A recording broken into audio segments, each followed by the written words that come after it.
Hello there. Welcome back to another episode of Farming Alaska. Today is a special day. Today's a very cool day because I have,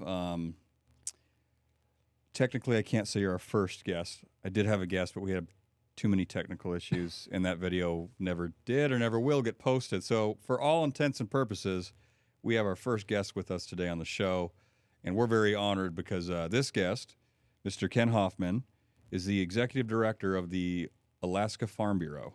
And thanks for making the drive out here today. I know it's a bit of a trek. It's a beautiful drive, though. Yeah. You caught it on a day when it wasn't raining for once. Yeah. I might edit this part out. I don't know yet. But one thing I really like about, for Ken or Mr. Hoffman? Ken. Okay. One thing I really like about Ken here is he a fellow cigar smoker. So we're going to go ahead and indulge in that. What'd you bring today? Yeah. So in my travel humidor. Which I was impressed. You came with travel humidor, your own ashtray. Just in case, you never know. And I brought my favorite cigars. It's a Dunbarton Sobremesa Brulee Wagashi. All right. Okay. I'm still a little bit of a weakling. I smoke mostly Connecticut shades. Nothing wrong I with like that. some Maduro, There's nothing wrong with sun-grown, that. but a Connecticut shade, this is my favorite Connecticut shade. Okay. It still has some bite to it. All right. How'd you find this particular cigar? Oh, so the gentleman, the main, what would you call him? He's like the tobacconist, the crafter. He used to work with Drew Estate. Okay. And so, I made the trek from Swisher Sweets to Tatiana's, which are flavored cigars, to Acid Drew Estate cigars, which are like an infused cigar. And then I went to normal Drew Estate cigars, and then eventually got to Dunbarton tobacco through Drew Estate. So it's been one of my favorites. But my weekly indulgence is still a Drew Estate factory smoke. Nothing wrong with that. They're $2.50. That is a good, solid weekly smoke. Yeah. You toast the foot Okay. to help bind the binder and the wrapper. So in a cigar, there's three parts, Right. filler, binder, wrapper. Toasting, it helps keep it from initially burning when you're trying to breathe it in. And when I keep saying breathe it in, that's not breathing. You're puffing it in.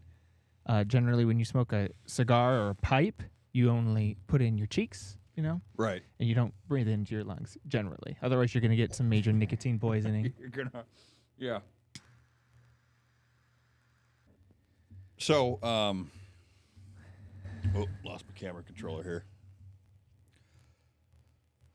So I had the pleasure of actually touring his farm the other day, Matsu Microgreens. Be sure to check them out on social media. And do you have a YouTube? Not yet. Okay, not yet. I like that. But check them out on social media. And I was really impressed. So there we go. So it's essentially you have a couple of racks. Yep. And on these racks you have a bunch of microgreens, essentially.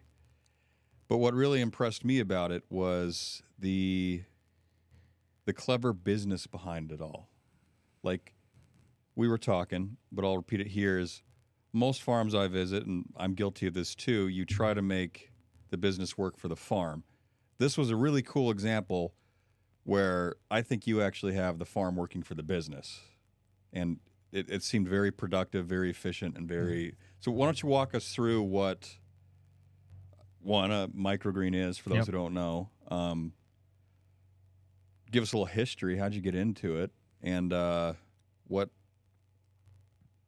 you end up... We'll talk about the Farm Bureau a little bit later, but what are your visions for Matsu Microgreens? Yeah, totally. So microgreens, people, when they see them in the store, they normally say sprouts, which would be incorrect. So sprout is like mung bean sprouts, alfalfa sprouts. They're grown in water. And because of that, there's a lot more dangers that come with it. So like salmonella, botulism, all these random things. But a microgreen is seeds planted in soil, just like old-fashioned farming. And then they grow in the trays to about 6 inches sometimes. We harvest, and then we package it up and sell it to the customer. Here is one of our packages. Oh, right on. Something like this. Cool. All right. Yeah. Here we go. our signature mix. Yeah.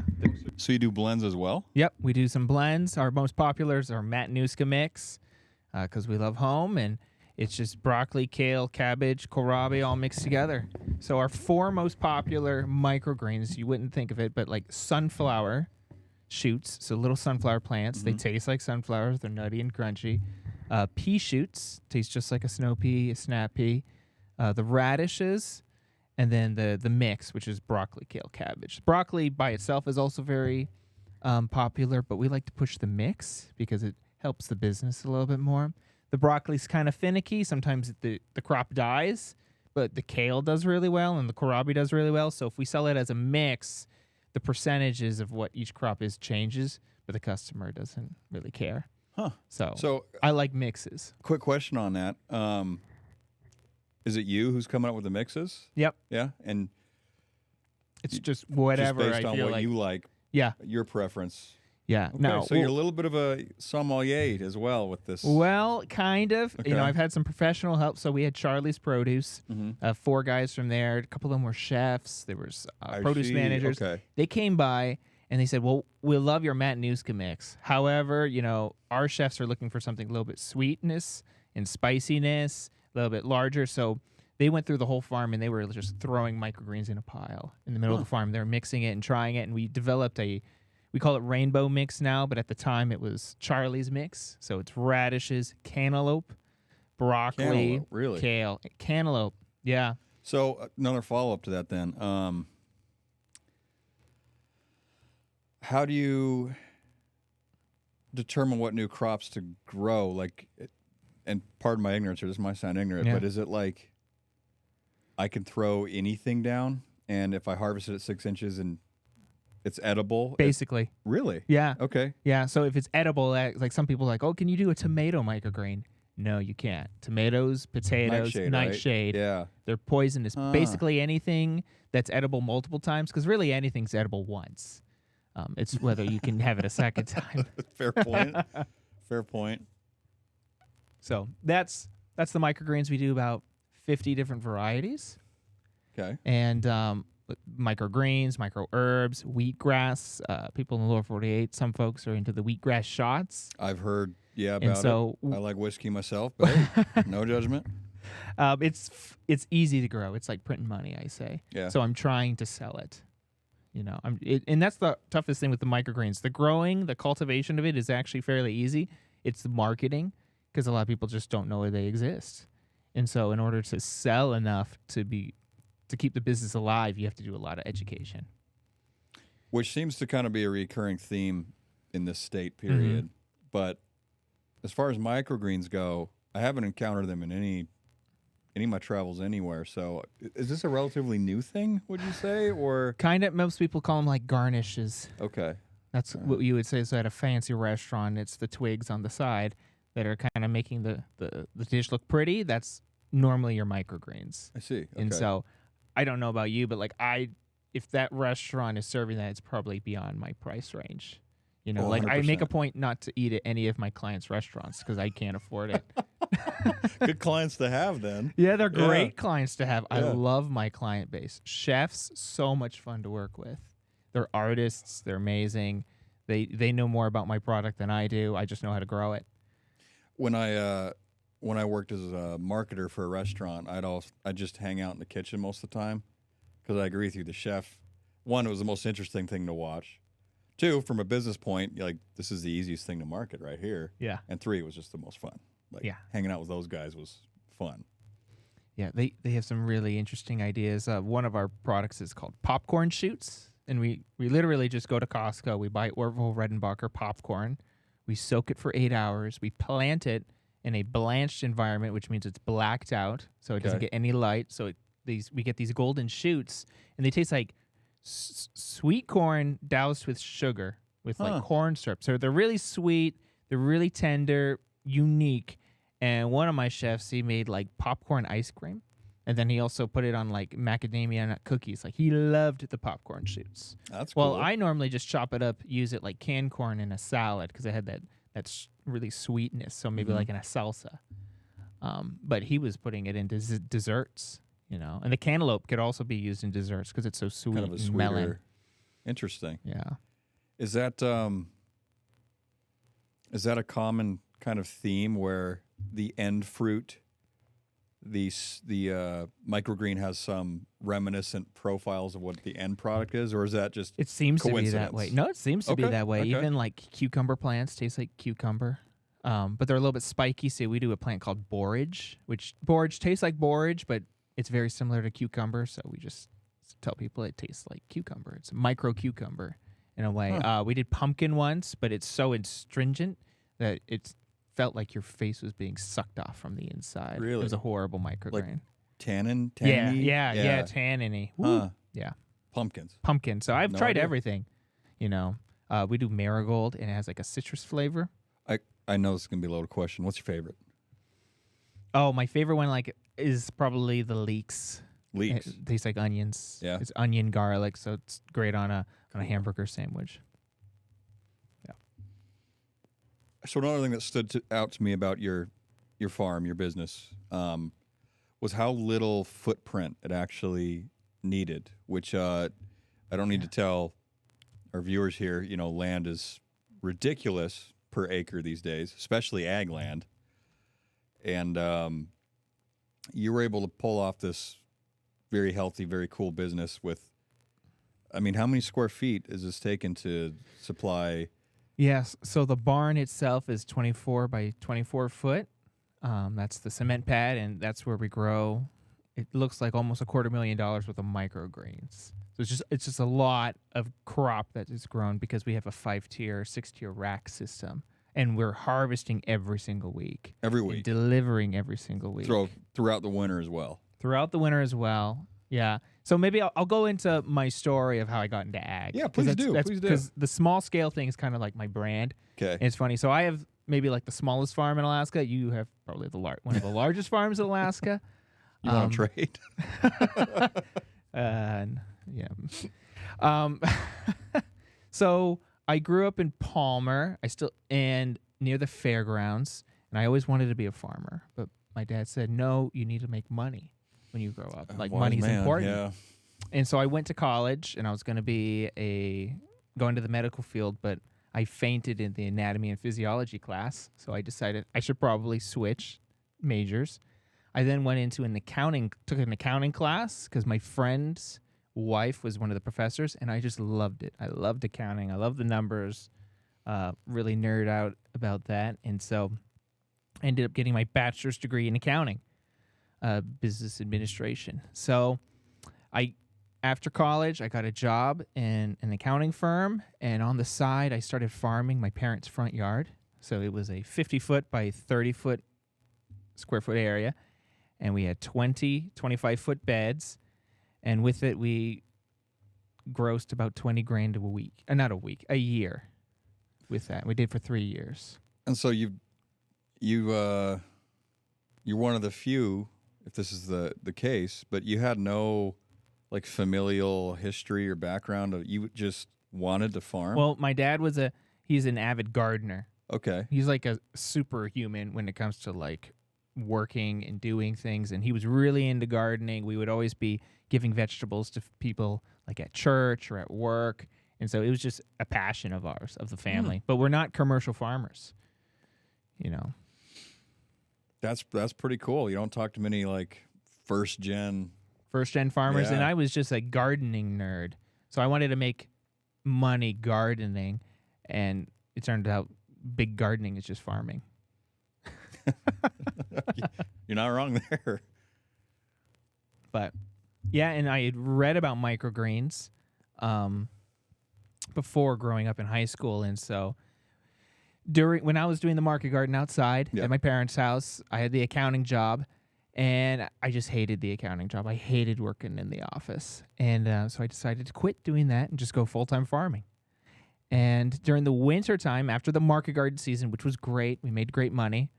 The cash stopped pouring in during the winter, and my wife, who was in college in nursing school, said, "Well, you still have to make money. You can't just do nothing." And so I was like, "Well, I'll just try the microgreens." We had a spare bedroom in our tiny little apartment, and bought racks, bought all of the equipment, cost about $500. I then built a website and started pre-selling microgreen subscriptions, and we made $600 in subscriptions before we even started growing anything. So how did I'm assuming like a lot of digital marketing on that push there? Mm-hmm. Facebook. Yeah. That was it. And how'd that work for you? Pretty well? It went really well. Yeah, I made a couple Facebook posts. I boosted some ads, and we got all these hits. And so we were able to pay for basically all the equipment with the first week of sales. Wow. And since the microgreens only take 10 days, we generally try to get the order and the money up front, so it's grown to order. So the risk is really low. It's pretty ingenious. Well, I'm not that unique. I mean, this is how other microgreen farms have done it, and I watched a lot of YouTube before starting. So the more preparation you can do beforehand, the better. So I put in hours and hours and hours of YouTube. It's amazing. You can do anything with, we're so blessed to have that tool available to us.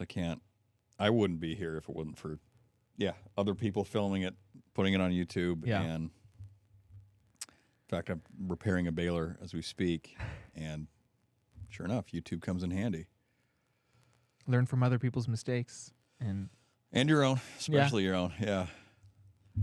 So, what's you told us the history? What does it look like now? So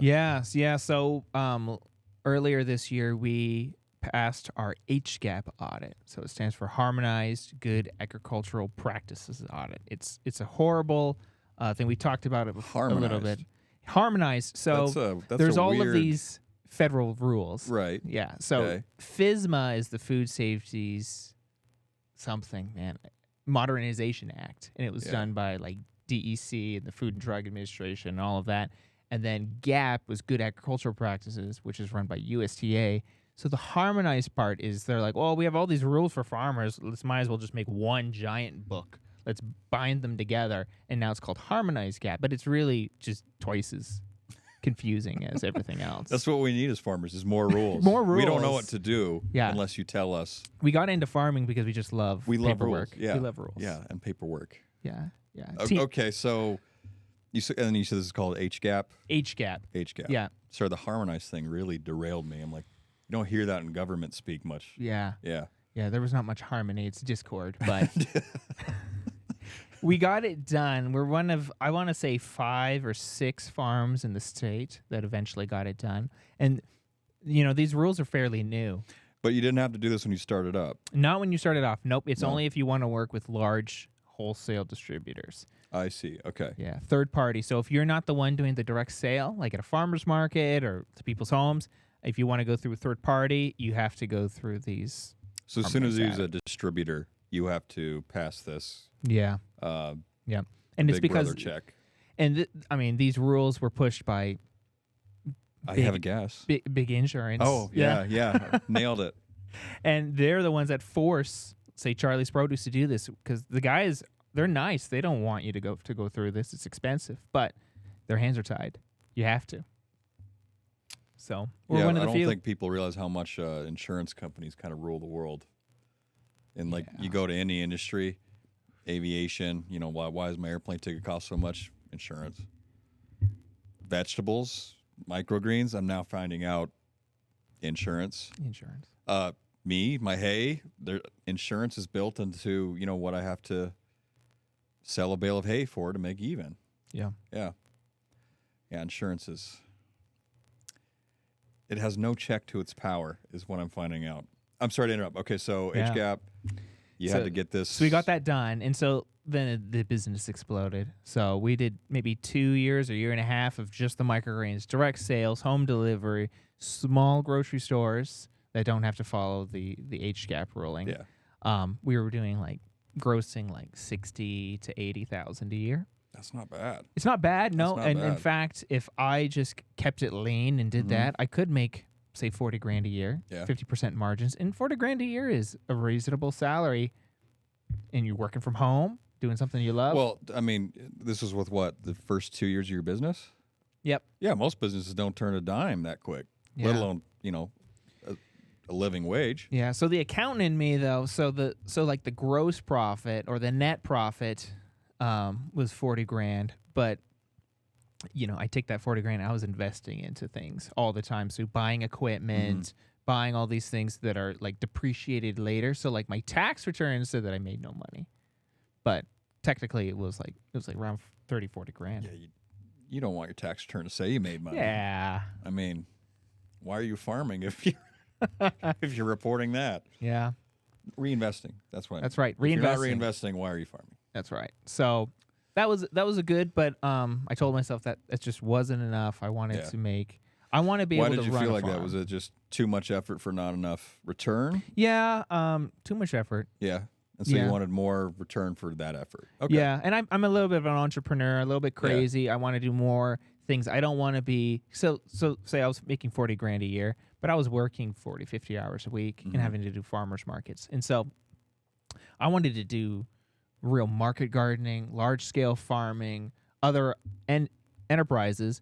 And in order to do that, you have to scale and hire, and then you can kind of walk away.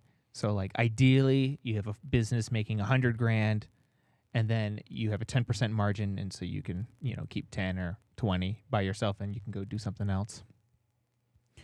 So how close are you to, are you satisfied yet?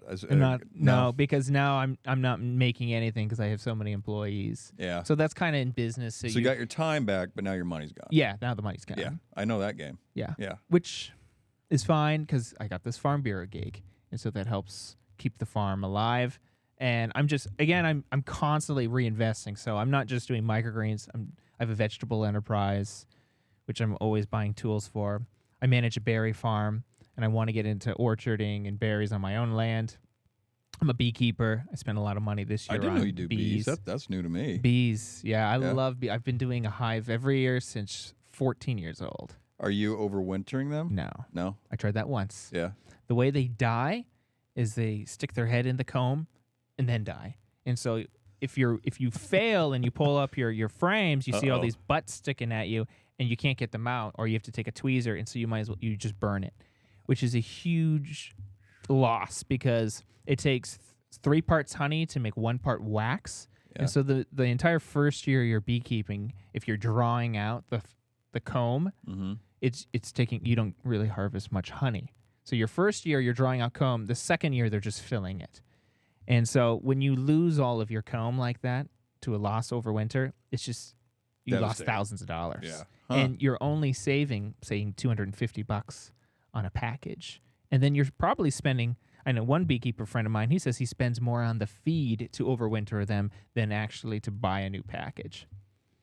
So financially, it makes more sense to unfortunately drown them or vacuum them up, and then take your winters off stress-free, buy a new package in the spring, and do that way than overwinter.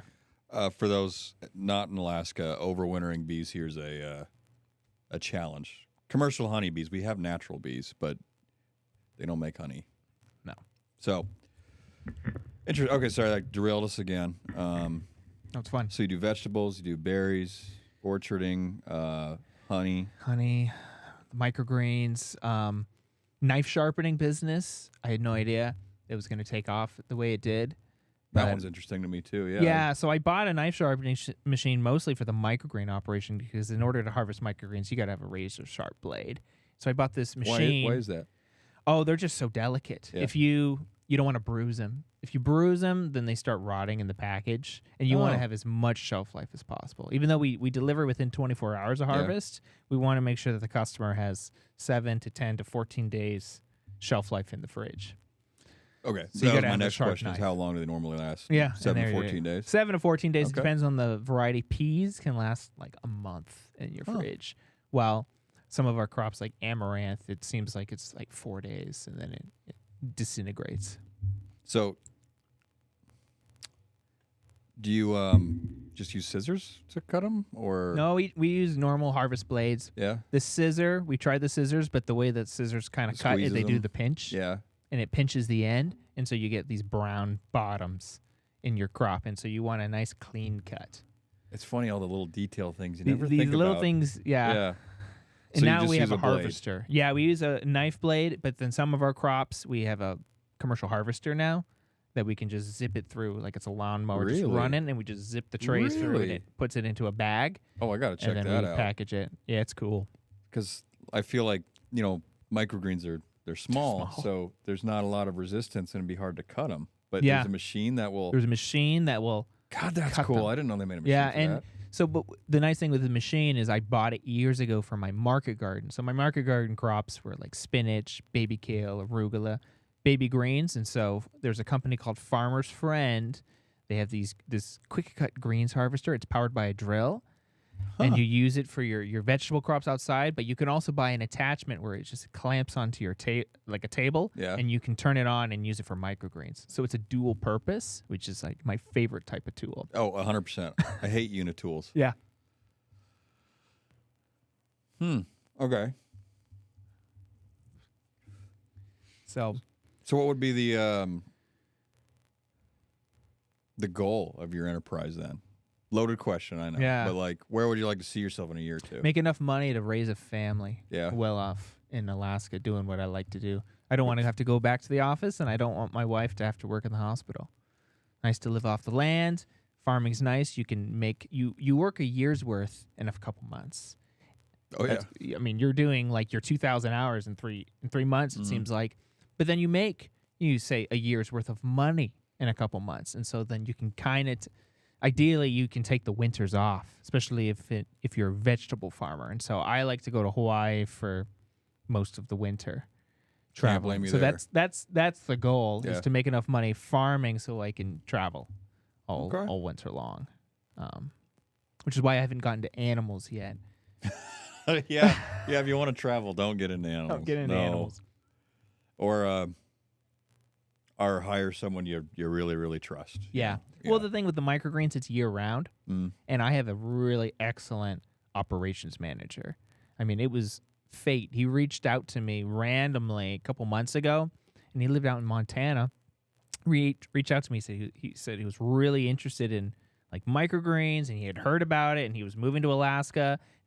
And so we had a quick interview. I'm like, yeah, if you're moving to Alaska, I'll take you.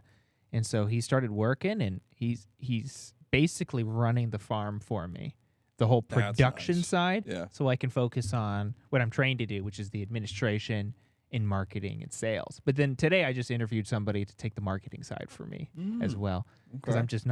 I'm not great. I'm not like you. You're amazing at social media. I can't believe it. But so I'm hired somebody to hopefully help me on This that. will make you feel admin. better though. I had to take an accounting, couple credit hours of accounting Yeah. in college, and I get to the end of it, and I'm just struggling the whole time. And it was not a lot of things I can say was just a lack of trying. This one was not a lack Yeah. of trying. The accounting professor, she pulls me aside. She says, "Like, are you going into accounting as your major?" And I said, "No, I just have to take these for my business major." She said, "Are you ever going to work as an accountant?" I said, "No." She said, "You promised me that?" I said, "I promise." She said, "Okay, you can pass." So she wouldn't pass me till she knew I wasn't actually going to Yeah. go handle somebody's book. So I can relate.